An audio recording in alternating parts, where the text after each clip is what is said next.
आरण्य प्रदेश. येथील बैरागड हे छोटंसं गाव. दारिद्र्याने पोखरलेलं, आजाराने ग्रासलेलं, अज्ञानाने पिचलेलं. 1990च्या आसपास डॉक्टर रवींद्र व डॉक्टर स्मिता तिथे गेले. दवाखान्यात औषधोपचार व अवघड बाळंतपण करायचे, पण मनात हेतू गावाच्या सर्वांगीण विकासाचा. त्यांनी संस्था उभारली नाही, पण प्रबोधनासाठी वेगवेगळ्या वाटा शोधल्या. कधी शिक्षणातून प्रबोधन तर कधी उत्सवातून प्रबोधन. ते शेतीच्या प्रयोगाची. यातूनच एक आगळ्या वेगळ्या परिवर्तनाची कहाणी घडली. मी आपल्या प्रमुख पाहुण्यांना पद्मश्री डॉक्टर रवींद्र कोल्हे सर आणि डॉक्टर स्मिता कोल्हे मॅम यांना विनंती करते की त्यांनी बैजिकांची हितगुज साधण्यासाठी मंचावर यावे. तसेच मी पंकज चपे आणि ऐश्वर्या जठार यांना मुलाखत घेण्यासाठी मंचावर येण्याची विनंती करते. मुक्त संवाद सुरू करण्यापूर्वी रवींद्र सरांचे व स्मिता मॅमचे आपल्या सर्व बैजिकांतर्फे व LFUच्या पूर्ण टीमतर्फे पुन्हा एकदा सहर्ष स्वागत करतो.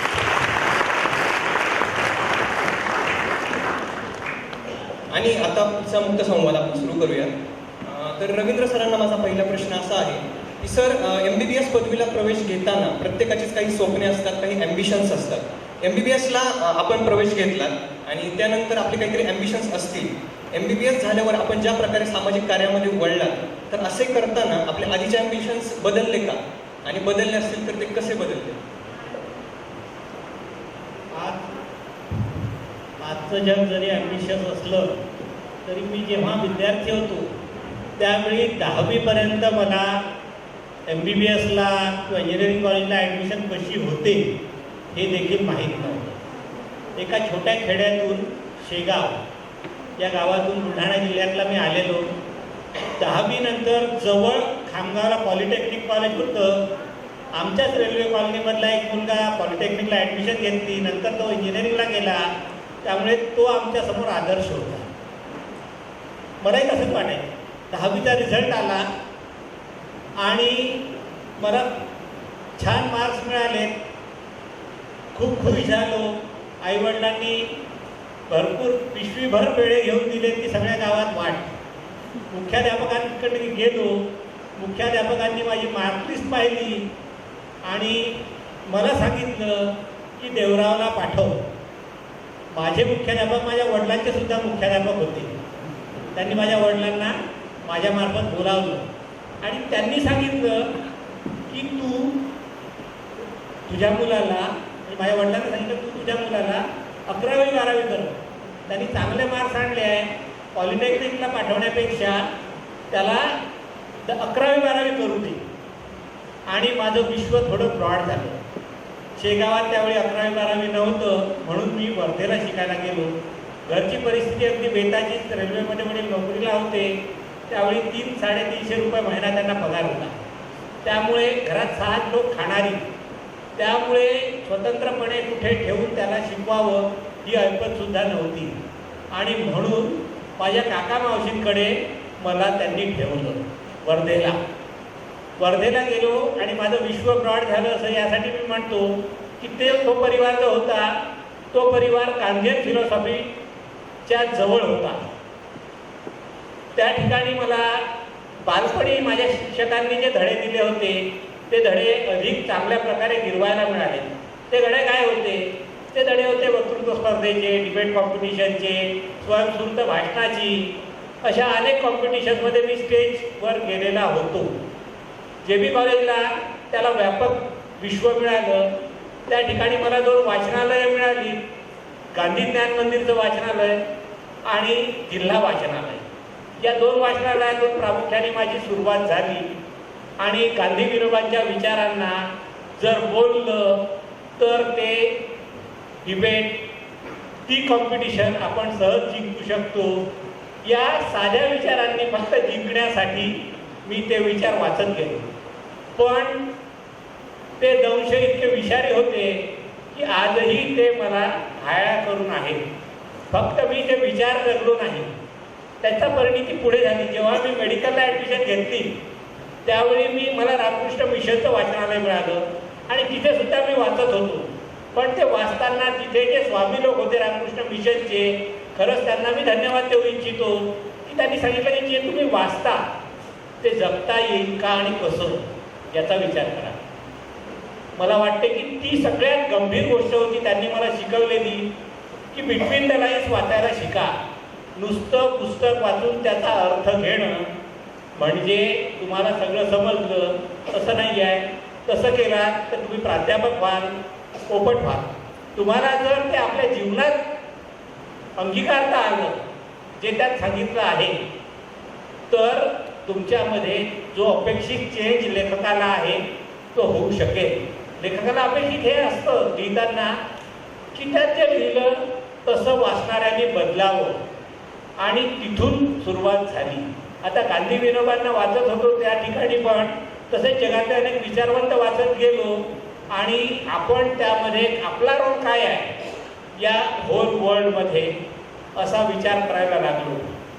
आणि जन्माला आलेला प्रत्येक व्यक्ती मरतो हे जरी सत्य असलं तरी मधला पिरियड त्यांनी कसं घालवायचं हे त्यांनी त्याचं ठरवायचं आहे. आणि मी कसा घालवायचा हे मी विचार करू लागलो. त्याला समविचारी मित्र मिळाले. रात्रभर आम्ही चर्चा करत होतो. जसा तुमचा ग्रुप आहे तसा आमचाही ग्रुप होता. MBBSला असताना संघर्ष आणि MDला असताना संवाद. परिवर्तन लक्षात घ्या. जेव्हा अंडर ग्रॅज्युएट होतो तेव्हा संघर्षाची भूमिका होती आणि जेव्हा पोस्ट ग्रॅज्युएटला गेलो तेव्हा संवादाची झाली. ग्रुपचं नावच बदललं. तर अशा पद्धतीने हा चेंज स्वतःमध्ये घडत गेला. आणि मेडिकल कॉलेजचं टीचिंग होतं की 80% लोक शहरात राहतात, तिथे 20% खेड्यात राहतात. त्या ठिकाणी 80% लोकांना फक्त 20% डॉक्टर्स आहेत आणि 20% लोक शहरात राहतात, तिथे 80% डॉक्टर आहेत. हे प्रपोर्शन कुठेतरी बदलायला पाहिजे. आणीबाणीच्या नंतरचा तो काळ होता आणि मेडिकल कॉलेजचं हे टीचिंग होतं. आमचे प्रोफेसर आम्हाला शिकवायचे. खूप सिरियस पेशंट यायचे, त्यांना ॲडमिट करून घ्यायचे, परीक्षेपर्यंत त्यांना ठेवायचे केस म्हणून आणि शेवटी शिकवायचे इट्स अनक्युरेबल, पॅलिएटिव्ह ट्रीटमेंट, त्याला परत पाठवा. Malignancy on both sides of the diaphragm, stage 4. जर दोन्ही बाजूला असं डायफ्रामच्या तर स्टेज 4 लेवल करून त्याला परीक्षेपर्यंत ठेवायचे, कारण त्याच्या व्हायवा चांगला घेता यायचा अंडर ग्रॅज्युएटचा पण आणि पोस्ट ग्रॅज्युएटचा. आणि नंतर त्याला डिस्चार्ज द्यायचे. त्याला शिकवताना आम्हाला सांगायचे की हा जर लवकर आला असताना त्याला आपण हेल्प करू शकलो असतो. दुसरीकडे खेड्यात डॉक्टरांना जात नाही हे सुद्धा सांगायचे. आम्ही मित्र विचार करायचो की आपण हे बदलू शकतो. आपण जर खेड्यात गेलो तर early diagnosis and prompt treatment हे जे मेडिकलचं ब्रीदवाक्य आहे हे आपण याचं प्रॅक्टिकल करू शकतो. आणि वाचत असताना where there is no doctor नावाचं एक पुस्तक मिळालं ज्यांनी खरं म्हणजे आमच्यामध्ये बदल घडवला. त्या कव्हर पेजवर त्याचं चित्र होतं की 4 लोक पेशंटला उचलून घेऊन चालले आहेत आणि खाली माइलस्टोनवर लिहिलं आहे हॉस्पिटल 30 miles म्हणजे 40 किलोमीटर. MBBS झालो, खूप घाई होती, लवकर आपण सुरू करूयात. प्रोफेसर लोक त्यावेळी सांगत होते की पोस्ट ग्रॅज्युएशन करा, पण तो सल्ला ऐकायचा वेळ नव्हता. असं वाटायचं की इथे लोकांना डॉक्टरच नाही, साध्या ORS साठी लोक मरतात, मीठ साखर पाणी माहीत नाही त्यासाठी लोक मरतात. त्यांना जर जगवायचं असेल तर आपण पटकन तिथे गेलं पाहिजे. पण जाजी सरांना भेटलो, अनेक लोकांना त्यावेळी भेटलो. त्यांनी सांगितलं की ॲटलिस्ट तुला बाळंतपण आलं पाहिजे, कारण 22% पॉप्युलेशन जी आहे ती प्रेग्नंट अँड लॅक्टेटिंग विमेनची आहे आणि तुला न्यूमोनिया विदाऊट एक्सरे डायग्नोज करता आला पाहिजे, कारण 42% पॉप्युलेशन जी आहे ती पिडियाट्रिक एज ग्रुप आहे. तू तिथे जाशील, तुला जर न्यूमोनिया डायग्नोज करता नाही आला तर तू मॅनेजमेंट कशी करणार? तुला डायरिया मॅनेज करता आला पाहिजे, तुला व्हेनिसेक्शन आलं पाहिजे. ॲटलिस्ट जर सिव्हिअर डिहायड्रेशन असेल तर व्हेनिसेक्शन करूनच IV फ्लुइड द्यावं लागेल. आणि म्हणून ते शिकण्यासाठी ॲटलिस्ट जॉब कर म्हणून 2 हाऊस जॉब केलेत मुंबईला जाऊन. आणि ज्या दिवशी मुंबईचे हाऊस जॉब संपलेत त्या दिवशी 2.5 महिने महाराष्ट्रावर फिरून वेराहगड इथे जाण्याचा रस्ता नाही असा डांबरी रस्त्यापासून 40 किलोमीटर दूर असलेलं गाव मी निवडलं, कारण मला आवड होती निसर्गाची. गोनी दांडेकरांना वाचून आणि त्या निसर्गाने मला खरं म्हणजे बैरागडला खेचून घेतलं. अशी अनेक गावं होती पण तिथे निसर्ग प्रसन्न नव्हता. बैरागडला तो निसर्ग प्रसन्न होता. त्या ठिकाणी एकीकडे तापी नदी आहे आणि दुसरीकडे सातपुडा पर्वत आहे. त्या दोन्हीच्या मध्ये असलेलं हे खोरं होतं आणि इथे मी पोहोचलो.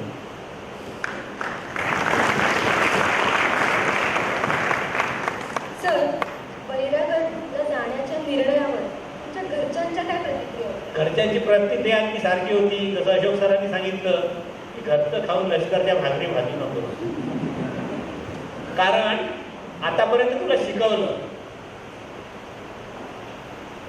आता आम्हाला पैसे मागू नकोस. म्हटलं ओके, डन.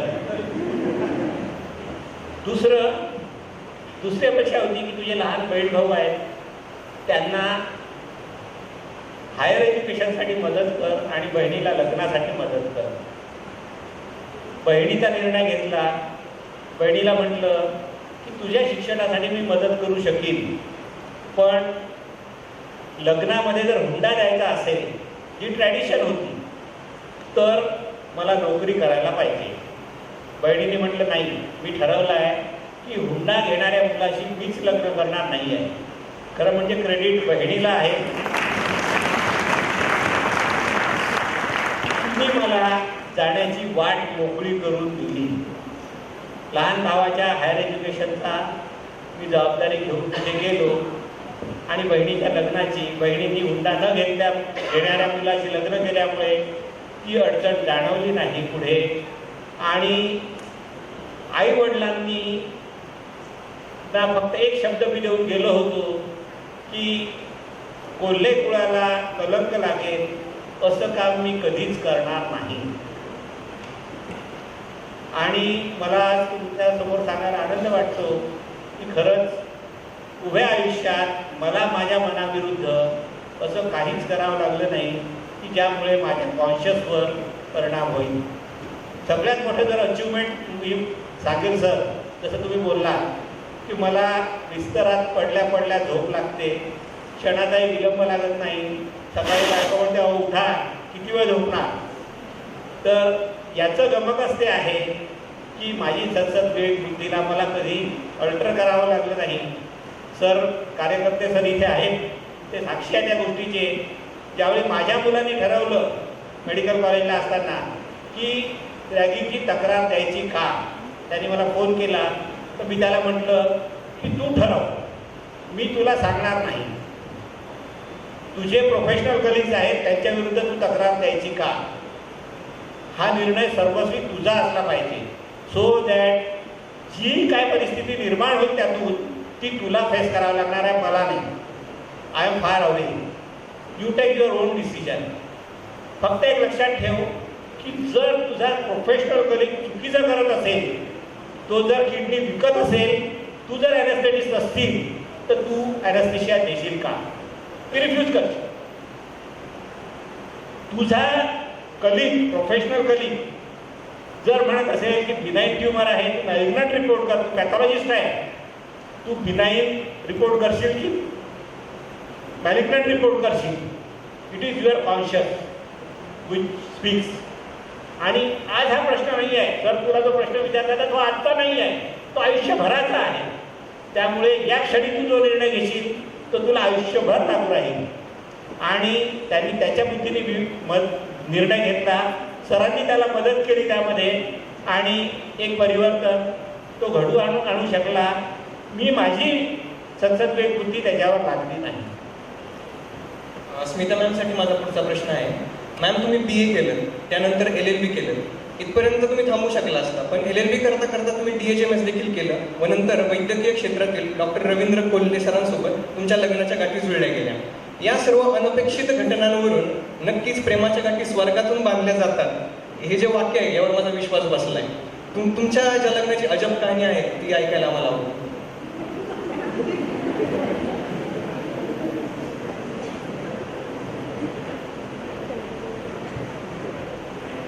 रसिको, नमस्कार. इथे सगळे खूप मोठे मोठे लोक आले आहेत. मला मगापासून प्रश्न पडला की आपण यांच्या याच्यात मी अगदी साधं 35 मार्क घेऊन पास होणारी मुलगी होती. आणि तेव्हा एवढं शिक्षणाला असं काहीच महत्त्वच नव्हतं. फक्त जाते आहे शाळेत आणि जाते. कोणी शिकही म्हटलं नाही, कोणी अभ्यास करही म्हटलं नाही. मोठे मोठे सगळ्यात शेवटच्या म्हातारपणात झालेले मी शेवटचं अपत्य होतं, तेही मुलगा झालं नाही म्हणून आईला फार वाईट वाटलं. आणि असं जास्तीचं झालेलं मूल म्हणून, पण वडिलांनी असं काही खूप त्याला, वडिलांनी मात्र लाडच केलं. नुसतंच हुंदडणं होतं. आणि अशा याच्यात कसं तरी 10वी 35 मार्क घेऊन पास झालं.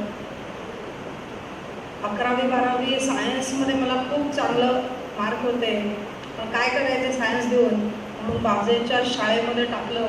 11वी 12वी केलं आणि त्याच्यानंतर त्याच्याच बाजूला लेडीज कॉलेज करून तिथे BA साठी टाकून दिलं.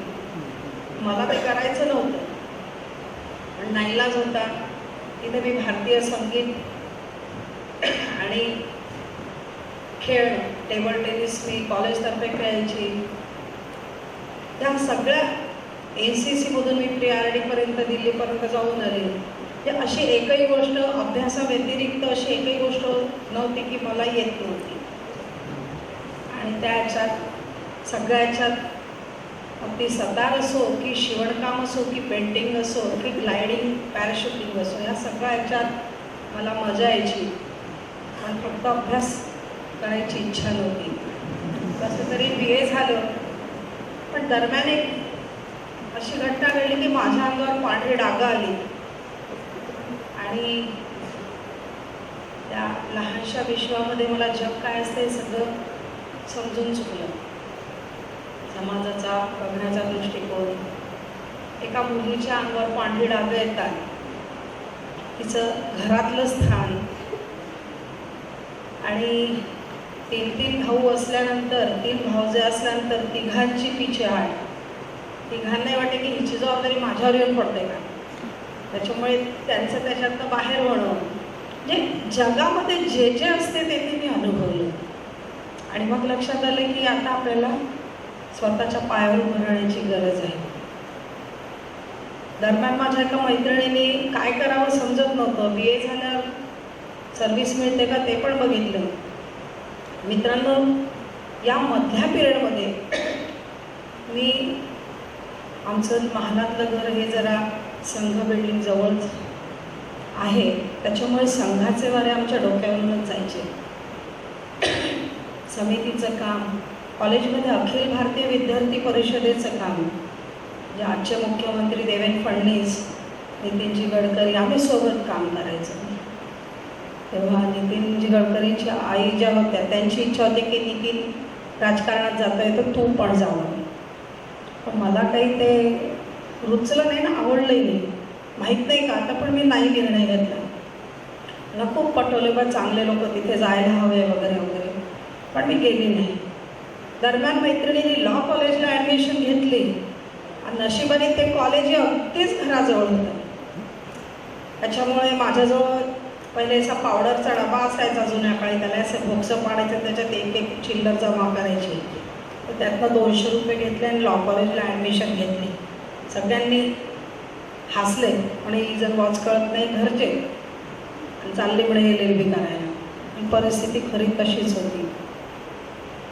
आणि पण कॉलेजमध्ये गेल्यावर काय बोलतात समजत नव्हतं, ते लिहून आणायचे शब्द, घरी पण पाहायचे काय आहे. करता करता खूप मेहनत घेतली आणि मी फर्स्ट इयर पास झाली. कशी झाली मलाही कळलं नाही, पण एवढं लक्षात आलं की 1 वर्ष झालं तर 2 वर्ष असंच धकू शकते.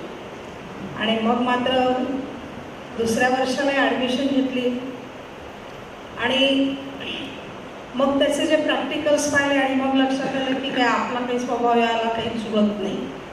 त्याच्यामुळे मग असं ठरवण्यात आलं, म्हणजे मीच माझं, कोणी दुसऱ्याने नाही, की आपण विवेकानंद केंद्राचं प्रचारक जावं. आणि म्हणून मग मी DHMSला ॲडमिशन घेतली. म्हणजे एवढं सगळं करून 10वीच्या बेसवर पुन्हा शिक्षणाला सुरुवात केली. सकाळी मी लॉ कॉलेजला जायची आणि दुपारी DHMSच्या कॉलेजला जायची. दोन्ही एकाच वेळेस करायची. या सगळ्या पिरियडमध्ये मला सगळे हसायचे, दुसरं काहीच करत नव्हतं. एक ना धड फारंबार चिंध्या असं मला टायटलही मिळालं. आणि मला असं वाटतं की काळ हेच याला उत्तर आहे. DHMSमध्ये मला खूप इंटरेस्ट होता, आवडीचं काम होतं. LLB काही सोडायचंही नव्हतं आणि मी दोन्हीही डिग्र्या, एक वेळ अशी आली की मी दोन्हीही डिग्र्या मला मिळाल्या. 17वी होती ती पण मी फर्स्ट क्लासमध्ये पास झाली. भारतीय संगीतातले सगळे बक्षिसं मीच घेतले आणि एक दिवशी वकील आणि डॉक्टर या दोन्ही पदव्या मला मिळाल्या.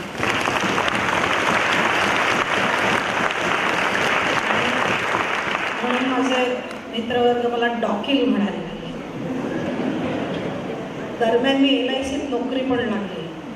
मग मला लक्षात आलं की अशी सरांनी सांगितल्याप्रमाणे मी तेव्हाच सुरुवातीलाच राजीनामा दिला. कारण मला माहीत होतं पुढे काय होईल, त्याच्यात आपण सुटवणार नाही. सगळ्यांनी मूर्खात काढलं. लॉ झालेली आहे, ब्रँच मॅनेजर होशील, असं होईल, कसं होईल, कसं होईल. पण म्हटलं माझं जो 2 डिग्री आहे, मी माझी मालक आहे आणि तशीच मी राहणार. मित्र हो, हातात काहीच नव्हतं. असेच श्रीराम ओळखीचे होते, श्रीरामजी जोशी म्हणून. त्यांनी एक जागा दिली, दवाखाना टाकायचा आहे. म्हटलं भाडं तर तुझा दवाखाना चालणारच कुठे आहे, तर तुला भाडं देशील तू. दवाखाना टाकला. मित्र हो, प्लॅनिंगला माझ्या आयुष्यात महत्त्व आहे आणि त्या प्लॅनिंगनुसार मी दवाखाना टाकला. डॉक्टर विलास डांगरे हो, सुप्रसिद्ध नागपूरचे होमपॅथ माझे गुरु होते. आणि माझा दवाखाना इतका चालला, इतका चालला, इतका चालला की मलाच आश्चर्य की माझ्याकडे लोक येतातच कशी. इतक्या नोटा छापल्या, इतक्या नोटा छापल्या की पैसे मोजावे कसे समजायचे नाही. मग सगळं गेले की दारबंद करायची, नोटा ठेवायच्या, मोजायच्या आणि खूप कौतुकाने पाहायचं. ती पण क्रेज झाली. पहिले विंडो शॉपिंग होतं, नंतर खरं खरं शॉपिंग आलं. असं करता करता करता करता हे दिवस निघायला लागले आणि पैसे जी क्रेज होती ती संपली. आता पुढे काय आहे प्रश्न माझ्यासमोर निर्माण झाला. आणि तोपर्यंत मी जवळजवळ सोन्याची कोंबडी, अंड देणारी कोंबडीसारखी झाली होती. लोकांना माझे अंगावरचे डाग दिसेनासे झाले होते आणि त्याच्यामुळे मला पुन्हा मुलं सांगून यायला लागले आणि पुन्हा चहा पोहे सुरू झाले. घरून सूचना होत्या की खाली मान टाकून उभं राहायचं, दोन्ही खांद्यावरचा पदर, जास्त शिष्टपणा दाखवायचा नाही वगैरे वगैरे वगैरे, ज्या उपवर मुलीला सूचना असतात मायबापाकडून तशा झाल्या. चहा पोहे आलेत आणि वरपक्षाकडे पोरी पाहायला म्हणजे शेवडे शेवडे पोट्टे येतात आणि मी जायची माझ्या पावाच्या वर पोरी पाहायला. कारण खोबरं टाकलेलं पोहे, लिंबू, कोथिंबीर वगैरे मजा यायची आणि खूप मानपान होतं. आता तेव्हा मात्र असं झालं की त्या शेंबड्या पोट्ट्यापासून वरपक्षाकडे आहे म्हणून सगळ्यांना नमस्कार करायचा. 1-2 वेळा झालं, मग माझ्या जीवावर आलं. म्हटलं माझं 2-2 डिग्री आहे आणि मी हे असं का करावं बा. आणि मग मी ठरवलं की बा, खूप विचार केला की मी हे करणार नाही. घरी सांगितलं की मी असं करणार नाही नमस्कार वगैरे. मग खूप जरा माझ्या वडिलांना बोलणे खावं लागले. सगळ्यांना वाटलं हिचं कुठं तरी लफडं बिफडं असेल. म्हटलं बा मला तसं काही जमलं नाही. आणि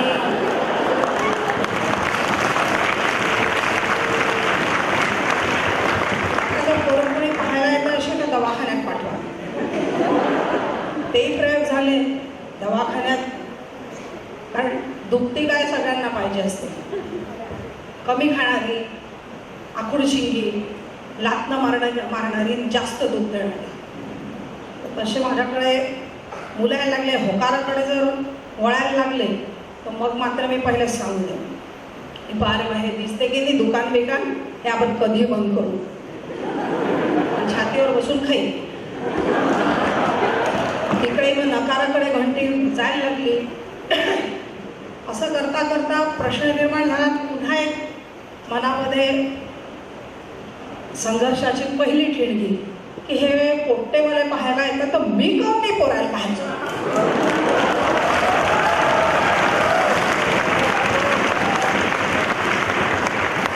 झालं ठरलं. नुकताच बाबा आमटेंचं भारत जोडो झालं होतं. अनेक पोट्ट्यानं तिथलं तिथं जमवून घेतलं होतं, पण काही थोडेसे उरलेही होते रिकामे. मग मित्रांना म्हटलं की बाबा काही लग्नाळू पोरं बिरं असशील तर सांगा. काही लिस्ट आल्या, अमुक अमुक तिथला, अमुक अमुक तिथला. मग मित्र, त्यावेळेस माझा जन्माच होता. घुटण्याच्या खालपर्यंत केस होते आणि खरोखर शॉपिंग केलेलं म्हणजे 400 रुपयाच्या पहिली साडीचं मॉडेल माझ्या घरी असायचं. इतकी स्टाईल होती माझी, इतका दवाखाना चालायचा, गाडी होती आणि साडी परत स्लीवलेस ब्लाऊज आणि लिपस्टिक बदलत असे त्या काळात. नागपूरवर फिरून आलेल्या चपला होत्या आणि अशी तयार होऊन मी गिळालेल्या पत्त्यावरती जात असे आणि तिथे धडकल्यावरती समोर आला. मला कळलं की बा यंदा तुमचं कर्तव्य आहे आणि मलाही यंदा कर्तव्य आहे. बघू आपलं काही जुळते का. एकदम अशी म्हणणारी मुलगी समोर धडकल्यावर त्या मुलाची कशी काय अवस्था होत असेल हे तुम्ही कल्पना करू शकता. त्यावेळेस मोबाईल नव्हते, त्याच्यामुळे शूटिंग करता आलं नाही.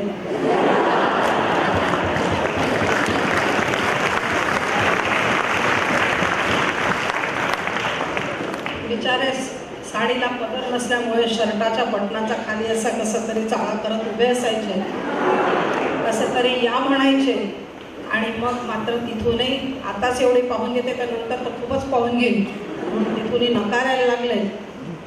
पण मी काही जिद्द काही सोडली नाही. एका मित्राने सांगितलं की एक पोरगा आहे. म्हटलं नाव काय? म्हणे रवी कोल्हे. म्हटलं काय करतो? म्हणे MD करून राहिला. म्हटलं वा, शिकला सवरलेला दिसतो.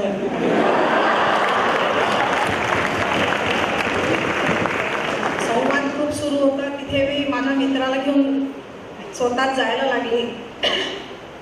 मुलगा पाहत होते, खालमान्या होता, सोबत अनेक विद्यार्थी होत्या चांगल्या चांगल्या, पण असा वर मान करून पाहतही नव्हता बिचारा.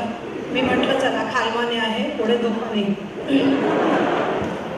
बरेच दिवस ऑब्झर्व केलं आणि मित्राला म्हटलं की बा बरा दिसतो रे. पण तसं दिसत काही नाही, 4 अड्डी आहे.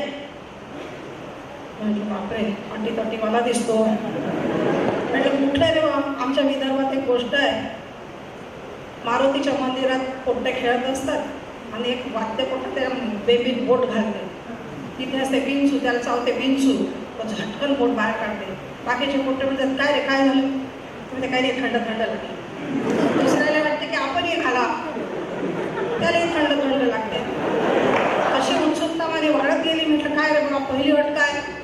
म्हणजे 400 रुपयात घर संसार चालेल. मी म्हटलं म्हणजे काऊन?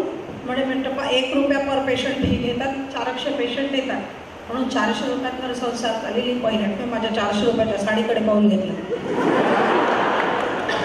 म्हटलं काय बा दुसरी अट काय? 40 किलोमीटर पायी चालली. 40 पावले चालता येईल की नाही मला शंका होती. माझ्या गाडीकडे पाहून घेतलं. तिसरी अट म्हणजे 5 रुपयात लग्न. म्हटलं हे बरं, आपल्याही बापाला खर्च नाही आणि काही कमी जास्त झालं तर गेले गेले किती.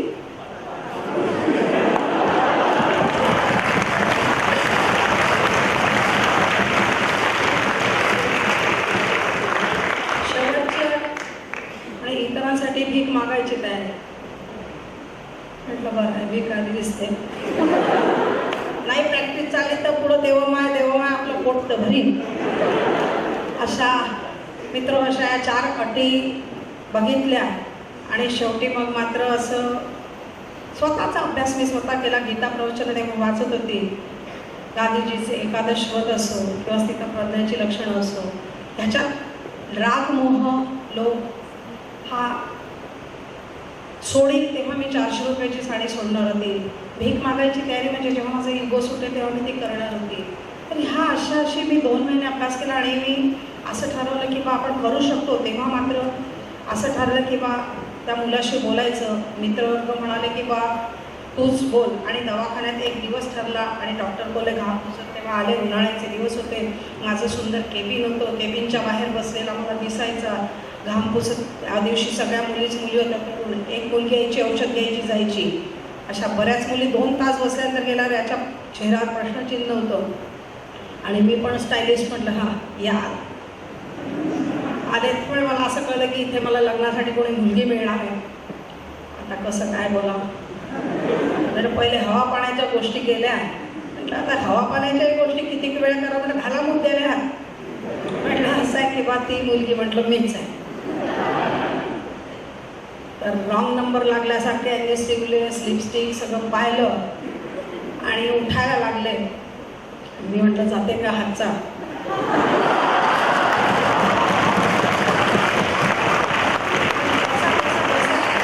पहिले तेव्हा असं पीस पाण्याच्या बाटल्या नव्हत्या, लोटा ग्लासात पाणी होतं, दिलं. म्हटलं असं काही नाही, मी काही गळ्यात पडली नाही, आपण बोलून मग काय ते ठरवू. मग असं ठरलं. रवी पण खूप बोलले बोलले बोलले बोलले. मी पण बोलली. यांनी यांचे लफडे सांगितले, मी माझे लफडे सांगितले. आणि मग एका याच्यावरती आम्ही स्थिर झालं की कॉन्ट्रॅक्ट मॅरेज करायला हरकत नाही. आणि मित्र मग याच्या घरी याच्या बहिणीला दाखवायला नेलं. मी अगदी खात्या पित्या घरची, हा अगदी चवळीच्या शेंगेसारखा आता डबल आहे. बहिणीकडे गेल्या, अगदी हॉलमध्ये मी बसली. 4-6 चेहरे डोकावून गेले. आतून आवाज आला, अरे म्हणे म्हशीसारखीच दिसते. आता नाजूक साजूक पाहायला 100च्या वर मुलींनी नकार दिला होता. त्याच्यामुळे रवी तिथून सटकले, मी सटकली. वडील म्हणजे माझ्या वडिलांची पाळी ती. माझ्या वडिलांना दाखवायला लागलं. माझे वडील सतत वाचन करायचे. असा झाडभिंगाचा चष्मा खालून वाचायचे, वरून आम्हाला पाहिजे. म्हटलं दादा हा पोरगा म्हणजे माझ्याशी जोडतो. माझ्या वडिलांनी पूर्ण पाहिलं. मग म्हणे हा नाव काय त्याचं. मित्र गंमत अशी की माझं पहिलेचं नाव स्मिता मांजरे.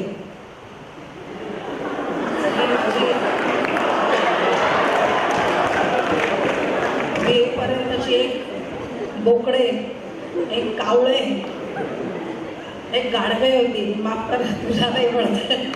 तर एक वाघ होती. तर माझे वडील मला म्हणायचे की तुला अशा चढणावच्या मुले मिळतात. म्हटलं काय करायचं आता याच्या नाव आपण कशा काय बदलणार. आणि जेव्हा म्हणे हा नाव काय करायचं, म्हटलं कोल्हे. रवी कोल्हे. माझ्या वडिलांनी बराच वेळ वरपासून असं पाहत बसले. भलताच बारीक होता. शेवटी थोड्या वेळाने म्हणे की हा अशा आडनावाल्याशी तुझं जुळून जाते. आणि अशी हिरवा गेलेली कंदील इतक्या लवकर वेळ वाटला नाही. आम्ही सटकलो. 2 डिसेंबर 88ला आम्ही कायदेशीर लग्न केलं. आणि मांजरे कोल्हे आम्ही मेळघाटच्या जंगलात गेलो.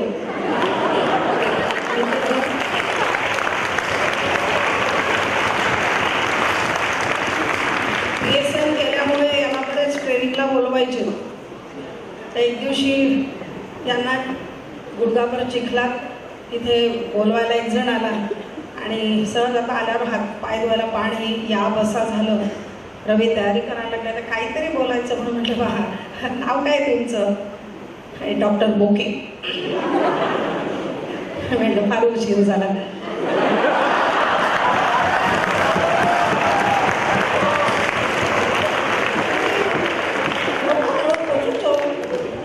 नाही तसं नाही, फार उशीर झाला. त्याचं असं की मी डॉक्टर मांजरे आणि तुम्ही डॉक्टर बोके. पहिले भेटला असं तर कशाला या कोल्ह्याच्या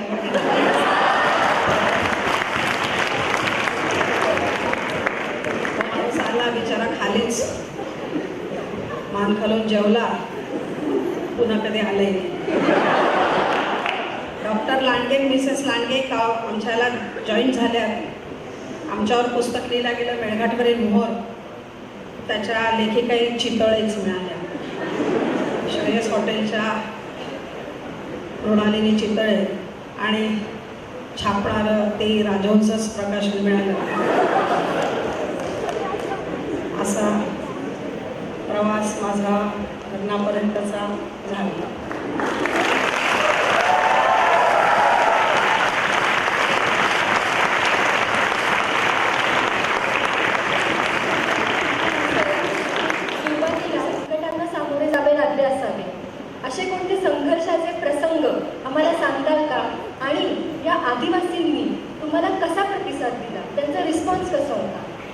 अगदी बरोबर आहे.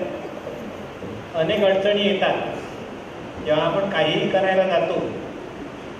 जसं सरांनी सांगितलं, कार्यकर्ते सरांनी सांगितलं की प्रत्येक ठिकाणी अडचणी असतातच. पण त्याला एक पण आहे, तो मी शिकलो. इंटर्नशिपमध्ये जेव्हा मी सायकल यात्रा केली त्यावेळी, ते तुम्हाला मी खास करून आधी सांगू इच्छितो. अडचणीनंतर सांगेनच, पण त्याचं सोल्युशन जे मला सापडलं ते तुम्हाला सांगू इच्छितो. विद्यार्थ्यांना आम्ही इंटर्नशिपमध्ये 3 मित्र सायकलनी प्रवासाला निघालो, नागपूरहून भोपाळ आणि भोपाळहून परत. आता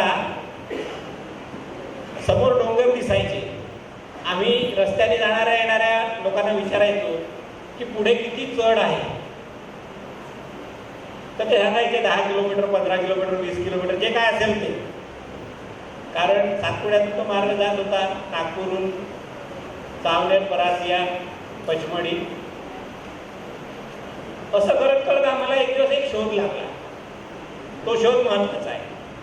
तो शोध असा होता की नागपूर व्हेरायटी चौक, भोपाळ आणि परत नागपूर व्हेरायटी चौक, यात किती चढ येणार आहे? उत्तर असं होतं की 0. जेवढा चढ येईल तेवढा उतार पण येईल. आणि मला असं वाटतं की ते माझ्या आयुष्यातलं सक्सेस स्टोरी आहे.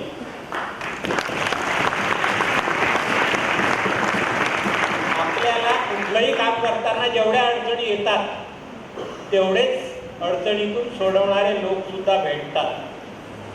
हा विश्वास घेऊन मी हे सुरू केलेलं होतं. आणि त्याचा प्रत्यय अगदी डे फर्स्टपासून बैरागडला गेल्यानंतर मला आला. मी जेव्हा त्या गावात गेलो होतो, मनाची ही स्थिती हुंडाट बांधून गेलो होतो की 2 महिने माझ्याकडे एकही पेशंट आला नाही तरी मी झाडाखाली तिथे राहील. मीठ, मिरची, केरोसिन पासनं मी सगळं नेलेलं होतं की जे 2 महिने पुरेल एवढं रेशन. आणि डे फर्स्टला माझ्याकडे 3 पेशंट आले. डे 4थला माझ्याकडे सिरियस पेशंट आला, मेनिंजायटिसचा. 1.5 वर्षाचं मूल होतं कैलाश. त्याला मेनिंजायटिस झालेला होता, सतत वॉमिट करत होता, ॲब्डॉमिनल डिस्टेन्शन होतं, इंटेस्टिनल साऊंड्स रिड्यूस झालेले होते, म्हणजे सेप्टिसिमिया सुरू झालेला होता. माझ्याकडे माझ्या हाऊस जॉबमध्ये आम्ही 3 मित्रांची जी सायकलने गेलेलो होतो त्यांचं एक कॉमन पॉकेट होतं आमचं. इंटर्नशिपमध्ये आमची बचत 3,500 रुपयाची त्यातली होती, स्कॉलर्स हाऊस जॉबमधली खर्च केला जाता. आणि त्यातून घेतलेली औषधं फक्त माझ्याकडे होती. मित्रांनो, फक्त प्रोकेन पेनिसिलिन माझ्याकडे अँटीबायोटिकमध्ये होतं आणि सेप्ट्रा. यू जस्ट इमॅजिन की with those antibiotics how can I tackle with meningitis. माझ्याकडे 2च हायड्रोकॉर्टिसॉनची इंजेक्शन होती. जर पेनिसिलिन टेस्ट केलं आणि रिॲक्शन आली तर त्याला उतारा म्हणून. हायड्रोकॉर्टिसॉन हे त्यावेळी महागडं इंजेक्शन होतं आणि फक्त 2 डोसेस माझ्याकडे होते. या पेशंटला, मेनिंजायटिस सेप्टिसिमियाच्या पेशंटला 6 आवर ते हायड्रोकॉर्टिसॉनवर ठेवणं आवश्यक होतं. फास्ट ॲक्टिंग अँटीबायोटिक्स देणं आवश्यक होतं, जे अनफॉर्च्युनेटली माझ्याकडे नव्हतं. मी विचार करायला लागलो की काय करायचं. तर त्यांच्या घरात दवाखाना सुरू केलेला होता. त्या माझ्या गणिसेटने, माझ्या 4 दिवसात झालेल्या मित्राने मला सल्ला दिला की याला इलाजाला घेऊ नको. मी म्हटलं मग काय करू. तर म्हणे याला पाठवून दे. कुठे पाठवू. तर म्हणे धारणीला. म्हटलं धारणीला जायला तर रस्ताच नाही आहे. नाही म्हणे तो घरी जाईल आणि मरेल. हा जर तुझ्या दवाखान्यात नेला तर तुझी प्रॅक्टिस चालणार नाही. मी स्वतःच्या मनाशी विचार केला की मी असे सिरियस पेशंट ठीक करायसाठी आलो की माझी प्रॅक्टिस चालण्यासाठी आलो. माझी सतत वेगबुद्धी सांगत होती की नाही, मी याच पेशंटसाठी इथे आलो आहे आणि मला याला ट्रीट केलं पाहिजे. गणिसेटनी बोलता बोलता एक शब्द बोलले की हे लोक फार डेंजरस असतात. मला थोडी भीती वाटली. मी म्हटलं की हे लोक मला मारून टाकतील का. डेंजरस असतातचा अर्थ. म्हणे नाही नाही, आम्ही आहोत ना, आम्ही तुला वाचवू. मग मी ठरवलं की नाही, याची ट्रीटमेंट मी करणार. मी डिक्लेअर केलं गणिसेटला की नाही, मी या पेशंटचा इलाज करणार आहे. आता जे मेडिकल कॉलेजमध्ये शिकवल्या जात नाही ते त्या अंगठा देणाऱ्या अशिक्षित माणसांनी मला शिकवलं. काय होतं बरं ते, आपल्याला त्याच्यावर एक शॉर्ट नोट येते, मेडिसिनमध्ये येते, PSMमध्ये येते, कम्युनिटी पार्टिसिपेशन. गणितसाठी ते मला शिकवलं. त्याचं प्रॅक्टिकल पहिलं त्यांनी माझ्याकडनं करून घेतलं. त्यांनी म्हटलं की मी माझ्या भावाला पाठवतो आणि गावातल्या त्याच्या समाजाच्या लोकांना एकत्र बोलावतो, त्यांच्यासमोर तो एक्सप्लेन कर जे मला सांगून राहिला की तुझ्या औषधं नाही आहेत, पेशंट सिरियस आहे वगैरे वगैरे. आणि पहिलं प्रॅक्टिकल त्या ठिकाणी गणित सेटने माझ्याकडनं करून घेतलं. लोक आलेत, बसलेत, याबसा झालं आणि पेशंट त्यांनी पाहिला.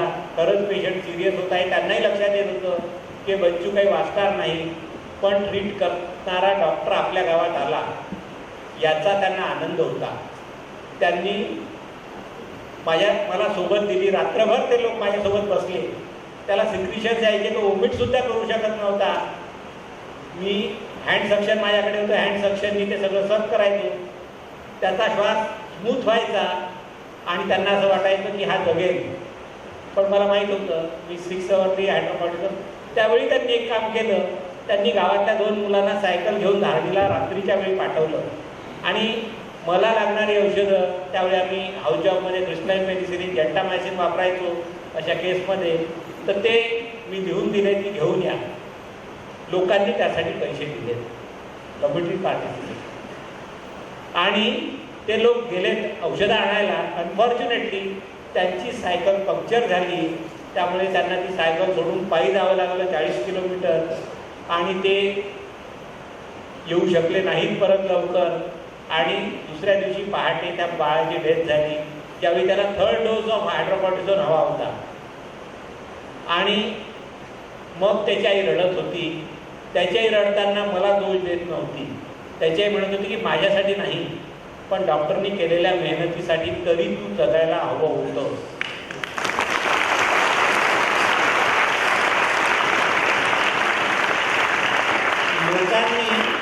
लोकांनी गावामध्ये चंदा करून पैसे जमा केले आणि मला ते पैसे दिलेत की डॉक्टर साहब अब सब दवा लेके आओ. इसके बाद मैं ये नहीं बोलना कि दवा मेरे पास नहीं है. उस बच्चे की जैसे जान गई, उस बच्चे की जैसी जान गई किसी की नहीं जाना चाहिए. आणि एक अत्यंत गरीब माणूस शेख उस्मान, आजही आता वारले ते मागच्या वर्षी, ते भूमिहीन आहे. ते माझ्याकडे अगदी कॉन्फिडेन्शियली एकटे आले आणि ते मला काय म्हणतात माहीत आहे, डॉक्टर साहब मेरे पास 100 रुपये है, बहुत दिन से मैंने रखे हैं, मेरे घर में जचकी होने वाली है, म्हणजे डिलीवरी, तो उसके लिए जरूरी दवा आप लेके आना. तब ये मत बोलना मेरे पास दवा नहीं है. मतलब देखो मैं दवा लाऊंगा, वो दवा अगर आपके घर को नहीं लगी तो आप मुझे पैसे वापस मांगोगे तो मैं कहाँ से दूंगा.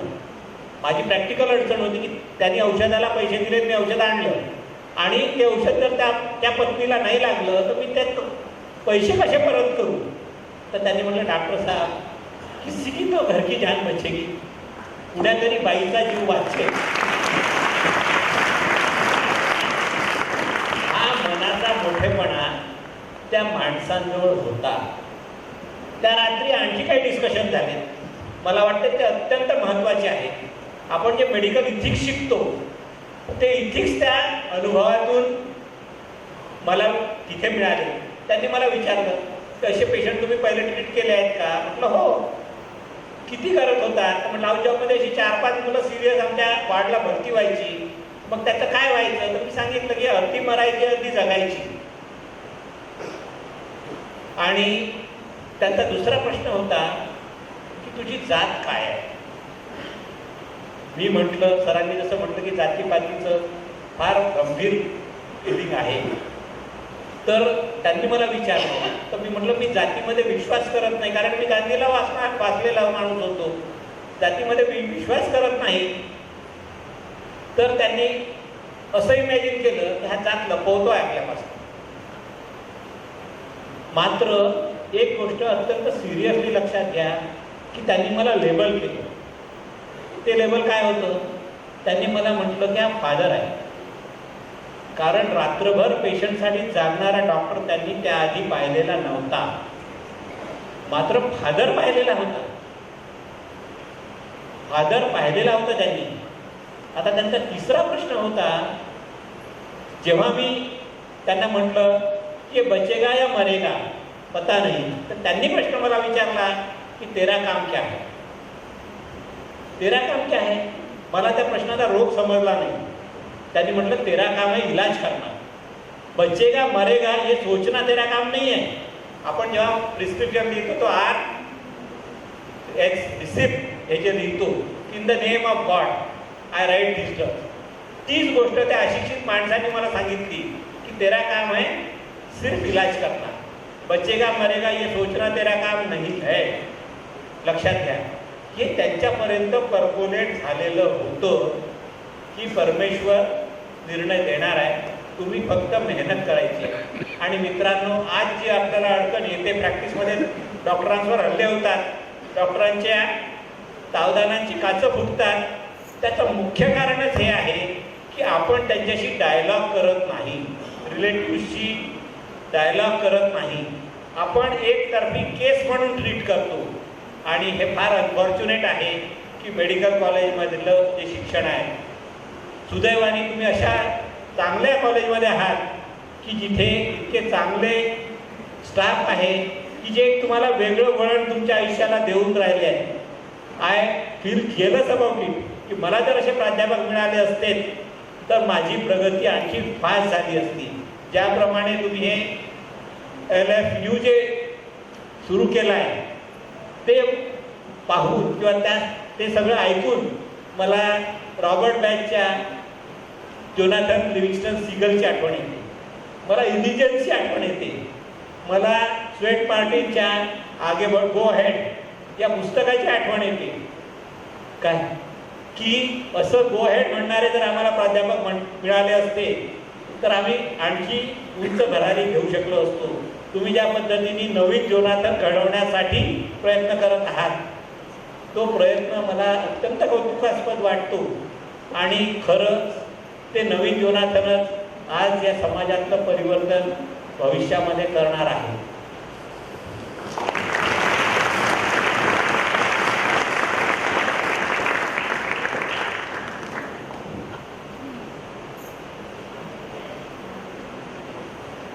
खरंच सर, तुमचा संघर्ष म्हणजे एक अगदी दिव्यच आहे.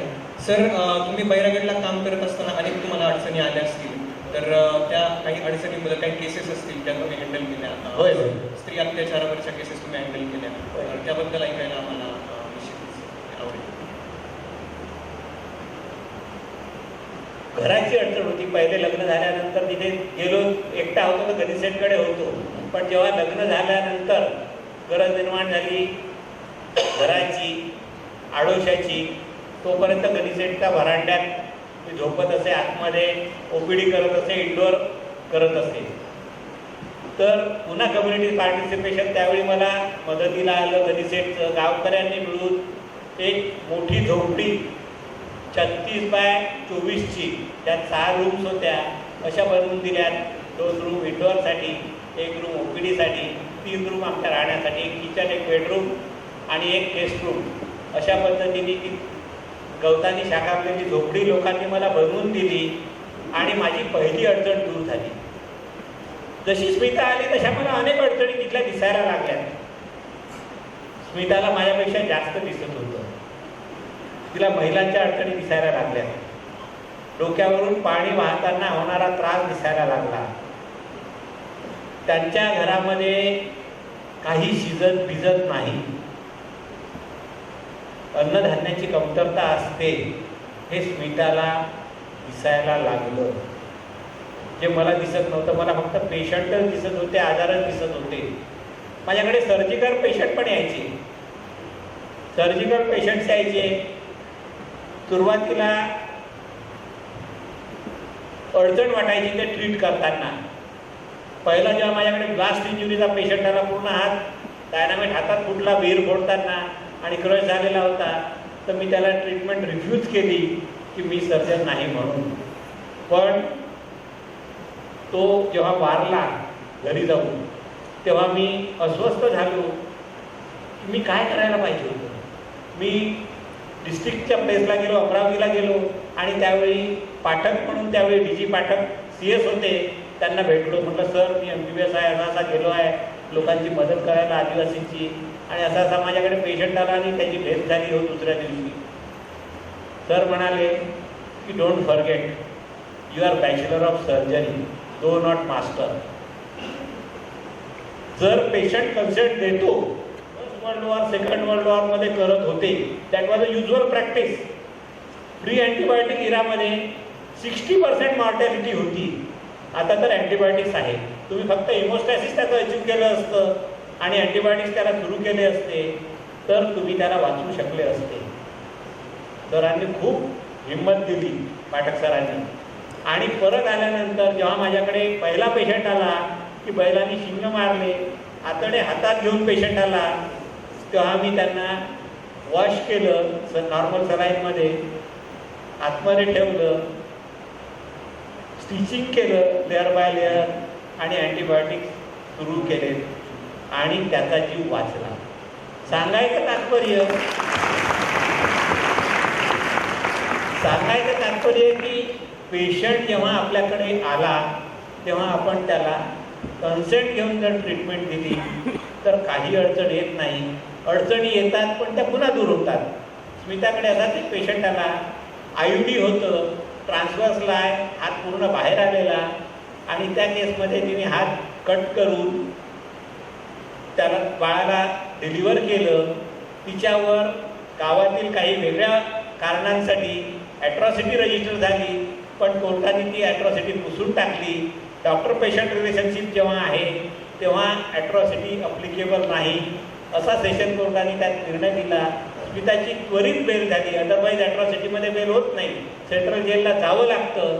पण ती अडचण आली नाही, कारण सर्व बार काउन्सिल त्या ठिकाणी स्मिताच्या बाजूने उभं राहिलं की here doctor patient relationship is involve and so negligence 304 लावलेलं होतं आणि ॲट्रॉसिटी होती, तर 304 न ठेवता 304A करावं लागलं कोर्टाच्या म्हणण्याप्रमाणे डिपार्टमेंटला, पोलीस डिपार्टमेंटला. आणि 304A is a bailable offence आणि म्हणून त्वरित स्मिताची तिथे बेल झाली. सांगायचं तात्पर्य की अशा अडचणी येतात, अनेक गोष्टी आल्यात. स्मिताला पण अडचणी आल्यात. तिथे आल्यानंतर तिला सारवता येत नव्हतं, तिला भांडे घासता येत नव्हते, तिला चूल पेटवता येत नव्हती, तिला विहिरीचं पाणी काढता येत नव्हतं, तिला पाखडता येत नव्हतं, तिला स्वयंपाक करता येत नव्हता. पण त्या सगळ्या गोष्टी ती शिकत गेली. जात्यावर दळता येत नव्हतं, अशा एक एक गोष्ट ती शिकत गेली. तिला शहरात जगण्यासाठीच्या सगळ्या स्किल्स होत्या, पण खेड्यात जगण्यासाठीच्या स्किल्स नव्हत्या. जर खेड्यातल्या डॉक्टरच्या मुलाला दूध पाहिजे असेल तर त्या डॉक्टरला गाय पाळावी लागते. ऑपरेशन फ्लड हे जे शासनाने योजना चालवली, व्हाईट रिव्हॉल्युशन, ही शहरांसाठी चालवली. डेअरी, मदर डेअरीची जी सुरुवात झाली ती शहरांसाठी झाली. शहरामध्ये पॅकेटचं दूध मिळतं, खेड्यातल्या डॉक्टरला त्या मुलाला मिळत नाही. आणि ते जर त्याच्या मुलाला पाजायचं असेल विनिंग फूड म्हणून, तर त्याला स्वतःला गाय पाळावी लागते, त्याच्या बायकोला शेण काढावं लागतं. हा अनुभव तुम्हाला यासाठी शेअर करतो आहे की आपल्या मनाची तयारी असणं ही एक अत्यंत महत्त्वाची गोष्ट आहे. जर खेड्यात जायचं असेल तर, आणि मनाची तयारी असली ना तर शरीराला त्रास होत नाही. त्रास होतो ना नेहमी तो मनाला होत असतो, शरीराला कधीच त्रास होत नाही. थंडी, ऊन, पाऊस हे सगळे मनाला लागतात, मनाला वारा झोंबतो, शरीराला नाही झोंबत. शरीर त्याच्यासाठी कठीण आपल्याला बनवता येतं. आणि शरीर हे फ्लेक्सिबल आहे, आपण ते चेंज करू शकतो स्वतःला.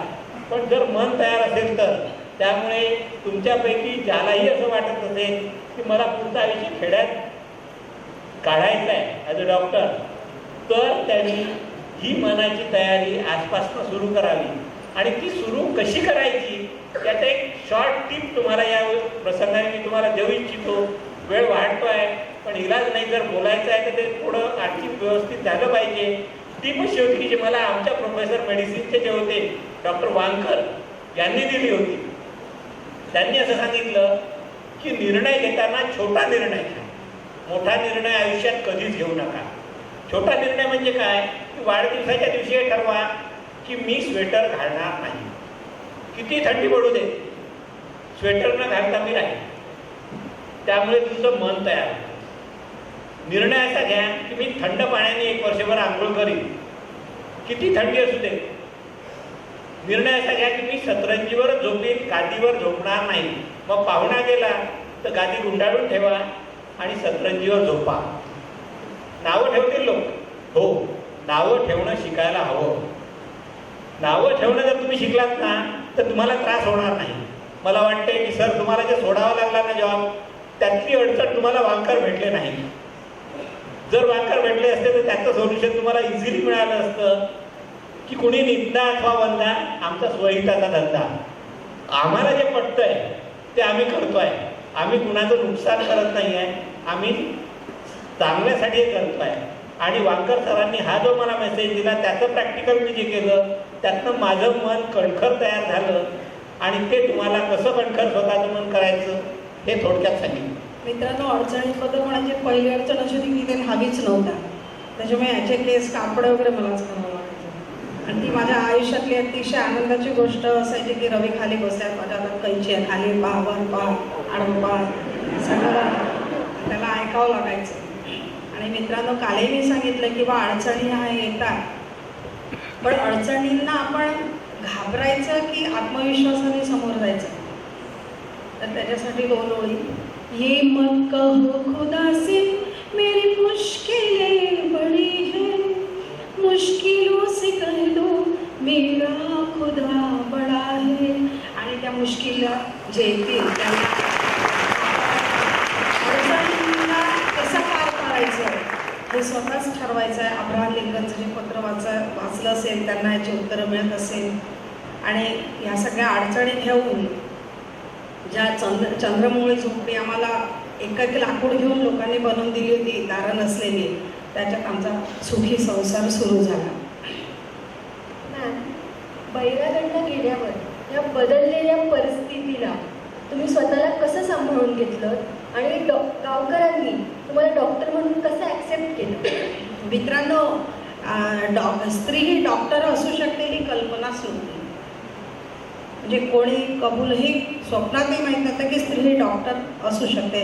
नरसबाई त्यांनी पाहिली होती आणि त्यामुळे मला नरसबाई म्हणायची. मलाही सवय झाली की नरसबाई, मी पण हो म्हणायची. पण एक दिवस असं झालं की मी एकटीच घरी होती. रवी नेहमीप्रमाणे बाहेरचेच कामं बघायचे आणि घरी असताना गावामध्ये पेरणी वगैरे झाली की रिकामपण असतं आणि तिथे शिकारीला मग जातात. आणि गावात सगळे आदिवासी मंडळी शिकारीला जंगलात गेले आणि जंगलाला घेरलं. मोठे मोठे आवाज सुरू झाले, प्राणी असे जवळजवळ आले की मग शिकार करायची. आणि तसं मग ढोल ताशे सुरू झाले, जवळजवळ प्राणी यायला लागले. आणि एका विशिष्ट वेळी एक मोठा पट्टेवाला वाघ जवळच्या झाडीतून खूप चिडून त्याने उडी घेतली. हरिराम आणि त्याचे 4-5 मित्र जे होते तिथे होते आणि त्यांच्या एकदम पुढ्यात जो वाघ आणि उडी घेतली. बाकीचे मित्र भराभरा पळाले, झाडावर चढले. हरिराम पण झाडावर चढायला गेला, पण वाघाने एकदम त्याच्या मागे जाऊन त्याला झाडावर त्याचा घुटणा पकडला आणि त्याला खाली खेचला. आणि हा पण खूप ताकददार आदिवासी होता, याच्या हातात ती कुऱ्हाडी वगैरे होती. आणि मित्र त्या वाघाची त्याची चांगलीच बराच वेळ झटापट झाली. दोघंही स्वतःच्या जीवासाठी हे होते. आणि वाघ नखसती खोलपर्यंत अशा जखमा आतमध्ये घातली की असं आतल्या मसल्सपासून सगळं असं बाहेर निघायचं. खूप खोल जखमा त्याला झाल्या आणि अतिरक्तस्रावाने एक वेळ आली की हरिराम असा खाली पडला आणि वाघ त्याच्यावरती स्वार झाला, त्याच्या गळ्याचा घोट घेणार. तेवढ्यात मात्र हरिरामचं जे पुत्र होतं त्यांनी पाहिलं की माझा मालक खूप अडचणीत आहे. आणि पुत्र आलं आणि त्याने वाघाच्या शेपटीला कचकन चावा घेतला. जसं त्याने चावा घेतला, वाघाने वाटलं की ही अशी शिकार आपलीच आहे. त्याने मागे वळला, त्याला वाटले एवढंच कुत्रं मला चावतो. त्यांनी कुत्र्याकडे गेले, कुत्रेही हुशार होतं, त्यांनी जंगलाकडे त्याला हुलकावणी देत नेलं. कुत्रं वाघ त्याच्या मागे गेला. मित्र हो, कुत्रा वापस आलाच नाही. आणि जे झाडावर चढलेले मित्र होते ते भराभरा खाली उतरले. एकाने धोत्र सोडून त्याची झोळी केली, त्याच्यात हरिरामला टाकला आणि गावाकडे पोगायला गेला. दवाखान्यात आले, रवी घरी नव्हतेच. तर म्हणे बाई नरसबाई मी बाहेर आली. म्हटलं क्यों क्या हो गया, तू को टाका दे ना आता क्या. म्हटलं हो. आता टाका म्हणजे काय, शहरामध्ये 1 आणि 2 टाके म्हणजे खूप झाले. मी मस्त अगदी हो. आणि त्यांनी आणलं त्या हरिरामला असं समोर अंगणात खाट ठेवली. काही कळेच ना, कुठे रक्त आहे कुठे काय आहे कुठे काय आहे. ते नुसता रक्ताचा असा गोळाच मासा दिसायला लागला. मी गांगरून गेले आणि काय करावं सुचेना. आणि शेवटी मात्र सगळेजण मला सल्ला देत होते की बाबा असं काही घेऊ नकोस. माझे वडीलही होते म्हणे फालतू काही करू नको. लोक म्हणे पोलीस केस आहे. पण प्रकाश भाऊ नेहमीच सांगायचे की नक्षलवादी जरी असला तरी आपला धर्म आहे त्याचा इलाज करणं, तोच आपण करायचा. मग मी आतमध्ये गेली, देवाजवळ शांतपणे उभी राहिली आणि 5 मिनिटांनंतर मला असं एकदम अशी उमेद मिळाली की नाही, आपण हा पेशंट घ्यायचा. सकाळचे 9 वगैरे वाजले होते तेव्हा असे स्टराईल इंजेक्शन हे नाही मिळायचे. तेव्हा स्टोव पेटवायचा, त्याच्यावर इंजेक्शन गंजात उकळायची आणि सगळे आपले अवजारं उकळले की मग काम करावं लागायचं. तसं केलं आणि सकाळी 9:15 मी सुरुवात केली. लाईट नव्हते, टॉर्चच्या उजेडात करायचं आणि भराभरा आवरलं. एक टॉर्च लाईट दाखवणाराही पडला बेहोश होऊन. दुसरा उभा केला आणि अंधाराच्या आत मात्र मी भराभरा आवरलं. मित्र 400-450 टाके मला त्याला द्यावं लागले आतून शिवत आणत. आणि मित्र तो हरिराम वाचला आजही आहे. आणि त्या दिवशी गाववाल्यांनी मला कुठल्याही युनिव्हर्सिटीत न मिळणारी डॉक्टरनी पदवी दिली. त्यापासून मी नर्सबाई नव्हता, डॉक्टरनी बाई कोलंदली, म्हणजे हा कोलू आहे ती कोलंदली, अशी त्या युनिव्हर्सिटीत मला डिग्री मिळाली. आणि एक दिवशी म्हणजे खूप प्रेम केलं. आणि एक दिवशी साधा पेनिसिलिन खाजेचा पेशेंट म्हटल्याने डॉक्टर साहब नहीं है वो आएगा था, आपको तो बड़े बड़े पेशेंट होना ना, आप हमारे छोटे छोटे का इलाज तो नहीं करेंगे असं म्हणायला लागलं. म्हणजे माझ्यावर खूप विश्वास दाखवला. एक कॅन्सरच्या पेशंटला यांनी सांगितलं की आप नागपूर जाना पडेगा. तर ती म्हणे तू चूप बैठ, तेरे को नहीं आता. देसली कावडीला मी जी हँड प्रोलॅप्सची केस केली होती ती तिने पाहिली होती. डॉक्टर ने मैंने इतना मरा बच्चा निकाला, 30 से का ठाणे वो तो निकालेगी तेरे को नहीं आता, तू चुप बैठ, वो कहाँ है बता. म्हणजे इतका विश्वास मला लोकांनी दिला आणि त्याच्यातनं मग आमचा पुढचा प्रवास सुरू झाला. सर संघर्षमय गाणी खूप इन्स्पिरेशनल आहे. पण वेळेचं बंधन आहे त्याच्यामुळं एक शेवटचा प्रश्न. मॅम आणि सर, तुम्ही आमच्या उलगुलाल प्रोजेक्टचं मेळघाटातील काम अगदी जवळून पाहिलं आहे. तर आमच्या पुढच्या वाटचालीसाठी, LFUच्या पुढच्या वाटचालीसाठी तुम्ही आम्हाला काय सजेशन्स द्या? माझं सजेशन तुम्हालाही आणि मॅडमलाही आहे की फक्त नीटपर्यंत न थांबता आणखी पुढे हा प्रोजेक्ट गेला पाहिजे. तर ते खरं ट्रायबल एज्युकेशन रिसर्चचा भाग असेल आणि सर्वच दृष्टीने सर्वांकष ज्या कॉम्पिटिशनमध्ये आज आमची तरुण पिढी म्हणजे मेळघाटची तरुण पिढी मागे पडते, त्या पिढीला ते मार्गदर्शन अनेक पद्धतीने, काल आपण काही बोललो, अजूनही काही विषय असू शकतील, तर त्या पद्धतीने जर आपण करू शकलो तर मला असं वाटतं की फार मोठं काम होईल. आणि तुमच्यासाठी मी तुम्हाला सांगू इच्छितो, तुम्ही जे करत आहात ना, हे कुठल्याही प्रकारे प्रकाश भाऊ करत असलेल्या कामापेक्षा कमी काम नाही करत आहे. तुम्ही तेच करत आहात जे प्रकाश भाऊ, विकास भाऊ करत आहे. काय तुम्हाला एक फक्त थोडक्यात उदाहरण सांगतो की सत्यभामेला एकदा असा गर्व झाला की माझ्याकडे खूप सोनं आहे आणि मी त्या भगवंताची सोन्याच्या तुला बनली. म्हणजे एकीकडे भगवान कृष्णाला बसवलं आणि दुसरीकडे तिच्या महालातलं सोनं ती टाकायला लागली.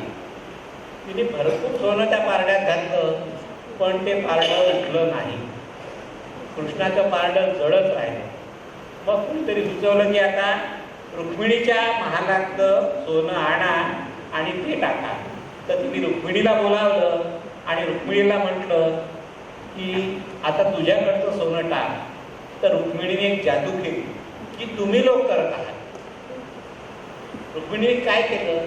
रुक्मिणीने तुळशीचं पान तोडलं आणि सोन्याच्या पारड्यात घातलं. जसं तुळशीचं पान टाकलं तसं कृष्णाचं पारडं हलकं झालं आणि सोन्याचं पारडं जड झालं. तर ही जी भावना आहे तुमच्या मनातली, अगदी तीच भावना तुम्हाला पुढे नेणार आहे. तीच आज हा जो समाजातला दुर्विचारांचा किंवा अडचणींचा डोंगर आहे, तो डोंगर पार करणार आहे. त्यामुळे ती भावना जिवंत ठेवा. आणि मी आयुष्य चिंततो तुमच्या डीन सरांना की त्यांनी तुम्हाला ते करण्याची हिंमत दिली. तुमचे पाठीराखे म्हणून ते उभे राहिले. जर ते उभे राहिले नसते तर तुम्ही पण मेडिसिन आहे का मेडिसिन, सर्जरी आहे का सर्जरी, ऑर्थोपेडिक्स आहे का ऑर्थोपेडिक्स करत राहिला असतात आणि अशी उत्तुंग भरारी तुम्ही घेऊ शकला नसतात. तुम्ही जी भरारी घेत आहात तीच भरारी उद्या समाज बदलासाठी काम करणाऱ्या लोकांना. आणि मी काय आलो तर मला तुमच्यापासून माझी बॅटरी चार्ज करून घ्यायची आहे. माझा स्वार्थ आहे. मी काही तुम्ही बोलावलं म्हणून आलो नाही. मी अत्यंत मतलबी माणूस आहे. माझ्या बायकोला विचारा. आणि त्या मतलबासाठी मी आलो आहे की असं कॉलेज, अशी मुलं, त्यांच्या सोबत आपण थोडा वेळ राहू. त्यामुळे त्यांनी म्हटलं की सर तुमच्या हॉटेलला व्यवस्था करणार. म्हटलं सॉरी, मला तुझ्या घरीच व्यवस्था पाहिजे आहे. कारण त्याच्या आईवडील कसे आहेत. त्याच्या आईने काल आम्हाला स्वयंपाक करून खाऊ घातला, अगदी गरम गरम. आणि आज सकाळी सुद्धा. सांगायचं तात्पर्य की खरोखरच ती अशी कुटुंब आहेत की समाज बदलाचं हे जे परिवर्तनाचं वारा आहे ते पुढे नेत आहे काय. आणि ती मुख्य जी खाज आहे ती आम्हा सगळ्यांना एकच आहे. ती खाजवण्याची आवड तुम्हाला आहे, आम्हाला आहे, सगळ्यांना आहे. आणि म्हणून आज आहे एवढे लोक वेळात वेळ काढून, एवढा लेट झाला आहे कार्यक्रम तरी बसून आहे, हॉल सोडत नाही आहे. खरं ही सगळी जमेची बाजू. आणि विशेष कार्यकर्ते सरांचं आणि डीन सरांचं मला कौतुक करावं वाटतं की त्यांनी ही या कॉलेजला जी असलेली पूर्वीची परंपरा जी आहे ती जोपासली, सांभाळली आणि त्यातनं उद्याच्या परिवर्तन हे घडणार आहे. मित्रांनो, तुम्हाला सगळ्यांना शुभेच्छा देतो. आणि या मेळघाटचं जे काम आहे तुमचं हे फार महत्त्वाचं काम आहे काय. आज तिथे जी शिक्षणाची ज्योत पोचली आहे आणि त्यातनं ही जी नवीन पिढी बदल घडणार आहे तो बदल हा सगळ्यात महत्त्वाचा आहे. आणि ते जे युवकांचा, त्या मुलांचा तुम्ही सत्कार करवला आमच्या लोकांच्या हस्ते, स्टेजवरच्या लोकांच्या हस्ते, खरं म्हणजे तो सत्कार तुमचा करायला हवा अशी भावना व्यक्त करून मी शब्दांना विराम देतो.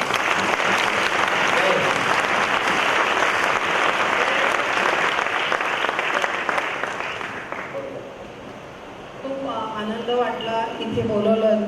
आणि जे मेळघाटची आमची टीम पाहून तर खूपच बरं वाटलं. जी आम्ही शिक्षणाची ज्योत पेटवली आणि त्याला तुम्ही जे समोर नेत आहात, तुम्हाला खूप खूप शुभेच्छा. आणि खूप खूप तुमचं पण, ती मुलं इतकी चांगली आहेत. आमच्या मेळघाटामध्ये जी देण्याची प्रवृत्ती आहे, आम्ही स्त्रियांच्या बाबतीत बोललो नाही काही गोष्टी याच्या, पण आमच्याकडे देण्याची वृत्ती आहे. शेतात नेलं नाही ना, शिदोरी नसली तर बरोबर 4 तिथून आपली एक भाकर दहा होते.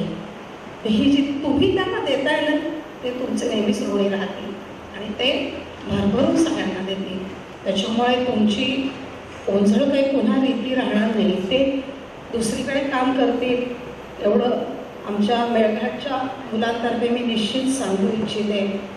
काय केलं आणि काय नाही केलं हे सांगायला तर खूप वेळ लागेल.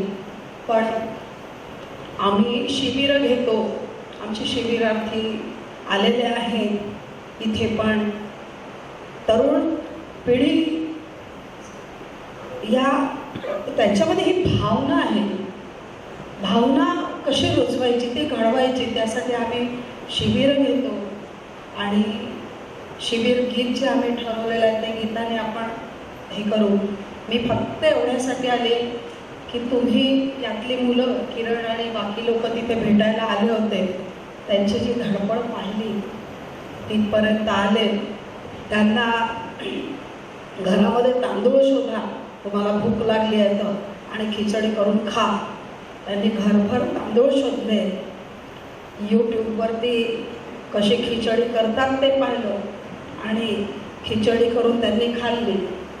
आमचा पहिला धडा मुलांना हाच असतो की बाबा स्वतः आमच्या शिबिरातले मुलं स्वतः स्वयंपाक करतात, संडास घासण्यापासून सगळं स्वतः करतात, स्वावलंबन. तर ही जी तुमची मुलं आहेत स्वतःही शिकतात, दुसऱ्यांना शिकवतात. मला खूप आवडलं आणि म्हणून मी इथे आलो आमचीच बॅटरी चार्ज करायला, कारण आता आम्ही म्हातारं व्हायला लागलो, आम्हाला भावनायला लागली, तर आम्हालाही थोडंसं हे आहे.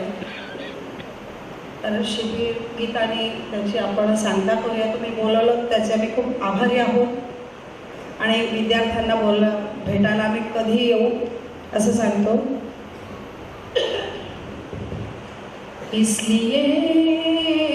इसलिए राह संघर्ष की हम चुने, जिंदगी आंसुओं से नहाए न हो, शाम सहमी न हो, रात हो न डरी, भोर की आँख फिर डबडबाए न हो. इसलिए सूर्य पर बादलों का न पहरा रहे, रोशनी